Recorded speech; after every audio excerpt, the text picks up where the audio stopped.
અમારા શપથ પહેલા ઇઝરાયેલી બંધકો મુક્ત ન કર્યા તો ટ્રમ્પે મધ્ય પૂર્વમાં વિનાશની ધમકી ઉચ્ચારી। નવા ચૂંટાયેલા અમેરિકન પ્રમુખ ડોનાલ્ડ ટ્રમ્પે કહ્યું કે જો ગાઝા પટ્ટીમાં બંધક બનાવવામાં આવેલા ઇઝરાયેલીઓને 20 જાન્યુઆરીએ તેમના શપથ ગ્રહણ પહેલા છોડવામાં નહીં આવે તો મધ્ય પૂર્વના દેશોમાં તેઓ વિનાશ વેઠશે। ઇઝરાયેલના આંકડાઓ અનુસાર ગયા વર્ષે ઇઝરાયેલ પર હુમલા દરમિયાન હમાસના આતંકવાદીઓને ઇઝરાયેલી અમેરિકન નાગરિકો સહિત 250થી વધુ લોકોને બંધક બનાવી લીધા હતા। ગાઝામાં હજુ પણ 101 જેટલા વિદેશી અને ઇઝરાયેલી બંધકોમાંથી લગભગ અડધા જીવિત હોવાનો અંદાજ છે।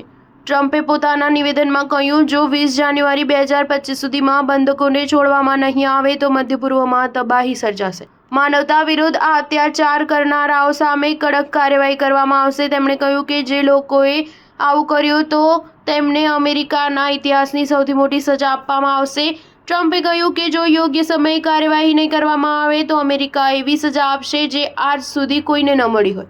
સ્ટાર ન્યૂઝ 7 હંમેશા સચ્ચાઈની સાથે।